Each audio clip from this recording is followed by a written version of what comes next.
This is a game where the New Orleans Pelicans have struggled. I'm sure the Pelicans are extremely happy to have J.J. Redick back into the mix, Dave. And Rob Covington conspicuous in his absence in the starting line. And it becomes a controversial play. And because it wasn't called, there was no call, there was no whistle, they can't go back and review it. As Andrew knocks down the long two. He's a left foot 1-2 guy.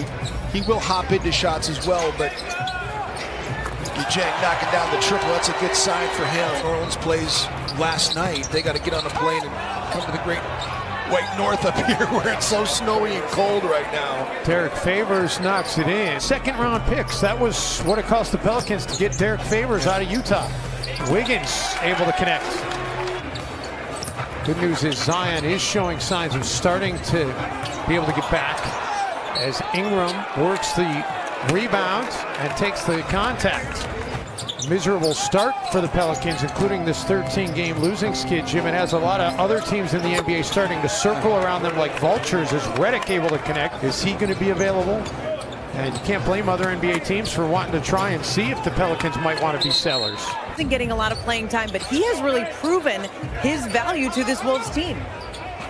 Well, we saw it from the very beginning how hungry he was in training camp. So it should have been a three-point play and ended up getting nothing out of it. Okogie misses both free throws. And then they work it down the floor quickly to Ingram, and Ingram will have a chance for a three-point play on the other end. 12.7 points per game in transition, which is 11th in the league, but teams have been trying to find some holes in that of late, no doubt. Shabazz Napier connects, winning on the road no matter who it's against. Yeah, no question. Out of the corner, Ingram connects from downtown. I do a little intermittent fasting. People are losing weight by the tons. Intermittent fasting. Ingram able to connect again, and nothing dropping all of a sudden from Minnesota. 6 of 15, all of a sudden Minnesota shooting 40%. JJ can get it going, and he's got it going. He and Brandon Ingram both, the Dukies. Ingram pulls up over Covington, and Ingram is red hot. Ingram, man, he is just a flamethrower right now. The way that he's playing, the way that Ingram gives you, like I say, I just like his rebound rate, and that's what Jaleel Okafor can do. He can overpower you. Napier, 2 seconds, has to hurry, got it away, it goes. And will it count? That's the question. Good to me. Exhibition season, I think that people were really turned on by this kid, thinking he was going to be something special at a young age. Taken with the 17th overall pick over the summer. Meantime, Wiggins ties the game. First team all defense a couple of years ago. A really solid guard for the Pelicans. Pelicans' largest lead of this game has been 11. They can match or exceed that with points here. Without Karl-Anthony Towns, Jeff Teague has to give you a great effort. But in spite of all that, Jim, the Timberwolves have struggled to win, which is what's really deflating. Covington able to connect on the three. Okogie drive out of the corner. Wow. Wolves work it to Wiggins, and Andrew able to splash it from the corner. He's for the rebound, able to come up with it, and they tried to throw it off of Ingram, but Ingram, you mentioned the quick hands. Quick hands there. He's able to catch the ball. Ball out of the corner.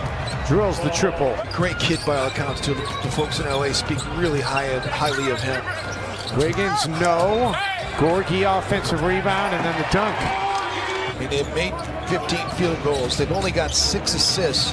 They have as many assists as they do turnover. And Josh Hart, meantime, with a 3. He was percolating. They've got 14 assists on 20 makes to the Pelicans.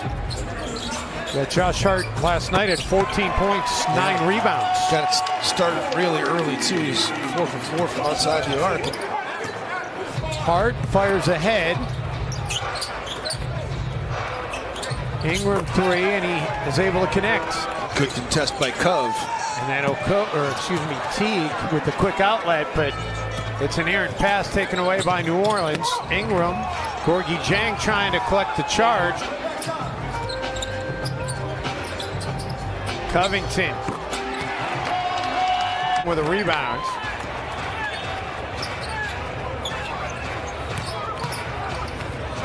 Covington. A lot in my life, at a lot of different levels. Andrew Wiggins gets the attack to go. The Timberwolves' best three-point shooter. Hayes, beautiful. That's what I'm talking about. That was beautifully executed by New Orleans. Ain't worried about anything. He just protects in the rim, getting into Andrew Wiggins' way. Ingram gets it to go. He's silky smooth, isn't he?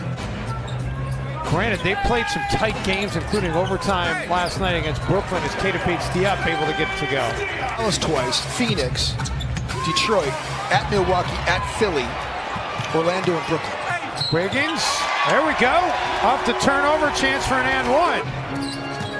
It's exactly true. Lonzo Ball gets it back to a 13-point lead. But you want to have this thing turned around heading into the fourth quarter. Graham, there you go. Back to single digits. Wiggins can't get the second chance bucket. 2 more misses in the paint. 3 the other way, and of course it goes in.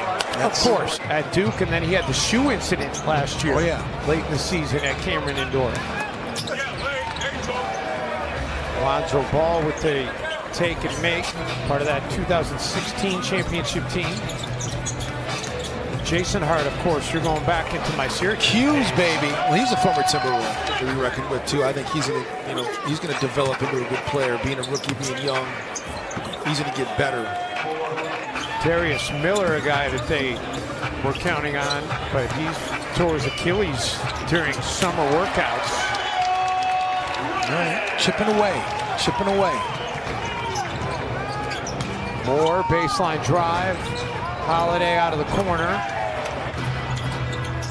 Shot clock down to 3. And Vonleh gets hit and one. That's a good way to start quarter number 4. The contact, Williamson did a nice job of flying by. Graham. Pass, they find the open guy, they get you into rotation, they get you scrambling, and they find the open man very well. His job that time. He can't make it at the rack.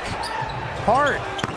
And he finally rattles it in, and those are the first points of the quarter for New Orleans. And he's going to help New Orleans win some basketball games. Trevion Graham out of the corner. Holiday might have had an open look at it, and he passes out of there. Comes up with the offensive rebound, however. I was wondering where Gorgui Dieng was in this game as Drew Holiday knocks down the triple. Trevion Graham is trying to stick with him. JJ's not one of those guys that just stays spotted up either. He's always moving. Again, we've seen him do that so often. And he's up and connecting if he's on your team.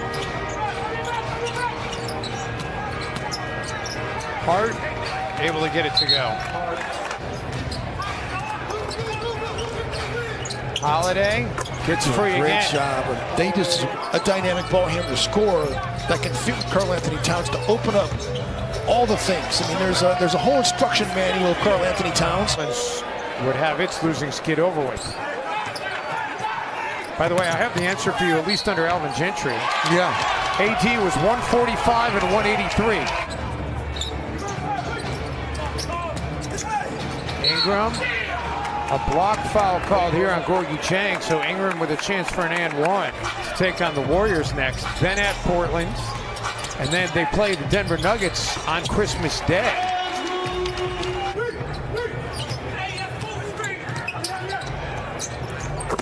Ingram drops in 2 more. Okogie finally gets a 3 to drop. Gorgui gets an open look at the rack and will flush it home. That opportunity goes by. Wiggins rattles one in. And New Orleans, for the first time this season, holds an opponent under 100 points. 107-99 the final.